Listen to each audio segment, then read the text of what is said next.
Hey there, everybody. Welcome to Maxatags. Take Made Simple.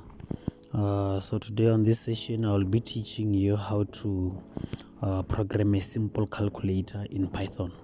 So in Python, since you know it's not like in C++ where you always have to specify the data type that you are working with. Python automatically knows which data type you are working with. So we'll just start simply by saying a equal to 5 and then b is equal to 2.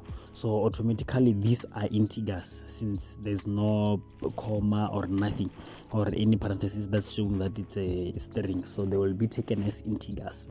So also we'll introduce another variable called res, which is just to mean results, and then is equal to a plus b.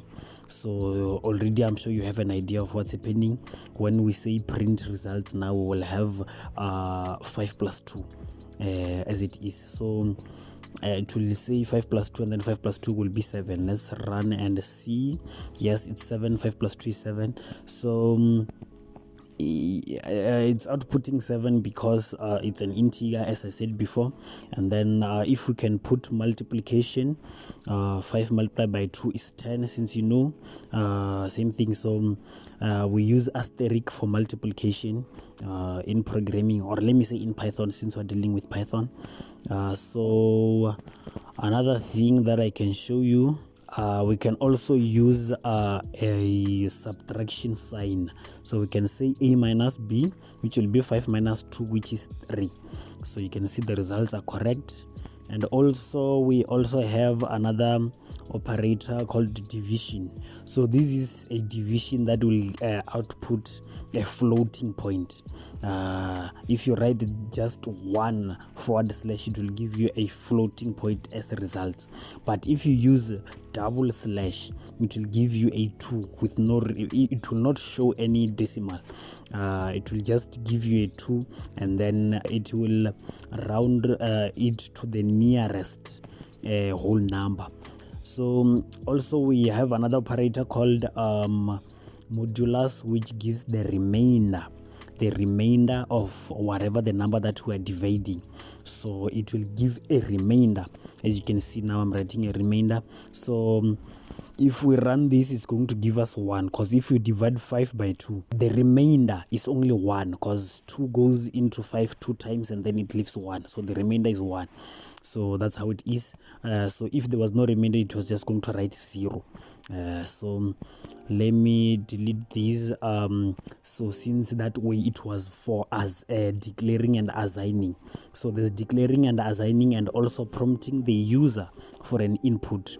So here we are asking the user for an input. So let me say num or num is equal to input, and then in parentheses we'll put a statement to prompt the user, enter your first number.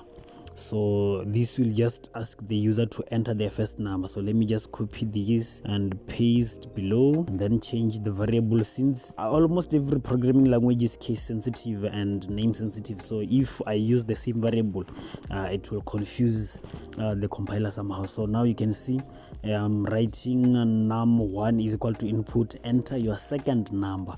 So also I will have to change the variables that are assigned to the result variable. Since you can see I changed from a and b to num.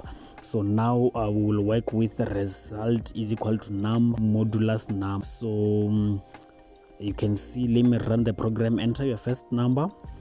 So let me just come and put this my time colon, just to make my code look better. So we have enter your first number as 5, and then my second number will be 2.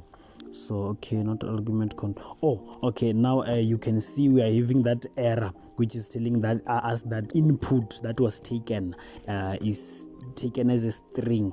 So I cannot use it for modulus, because modulus only gives a remainder, so it can never work with strings. So I have to specify that I'm working with integers.